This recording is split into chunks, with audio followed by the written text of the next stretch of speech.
नमस्कार, मी सागर ताराणी.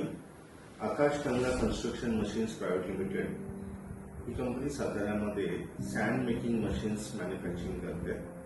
आमच्या मशीन्समध्ये DFP टेक्नॉलॉजी वापरली जाते. DFPचं लॉंग फॉर्म आहे डस्ट प्रोडक्शन टेक्नॉलॉजी. या डस्ट प्रोडक्शन टेक्नॉलॉजीमध्ये आम्ही by air separation dust separate करतो. ह्या डस्ट सेपरेशन्स मध्ये आमच्याकडे बॅक फिल्टर्स आहेत, त्याला पर्चेज सिस्टम्स असल्यामुळे त्याला कॉम्प्रेसर्स लागतात. गेल्या 2-2.5 वर्षापासून आम्ही लहान ट्रेडर्सचे जे एशियन मेक कॉम्प्रेसर्स आहेत ते कॉम्प्रेसर्स आम्ही यूज करतो आहे. प्रत्येक कस्टमर्सकडे जेव्हा आम्ही गेल्यानंतर त्याचे सेल्स अँड सर्व्हिसेस ऑनलाईन आणि ऑफलाईन सर्व्हिसेस फास्ट मिळत आहेत. बरेच डेव्हलपमेंट्स त्यांनी आमच्या इच्छेने करून घेतलेले आहेत. ॲज पर साईट कंडिशन्स बऱ्याच काही डेव्हलपमेंट्स त्यांनी अपडेट केलेले आहेत. त्याच्या पुढे पण आम्हाला अशीच सर्व्हिस मिळेल अशा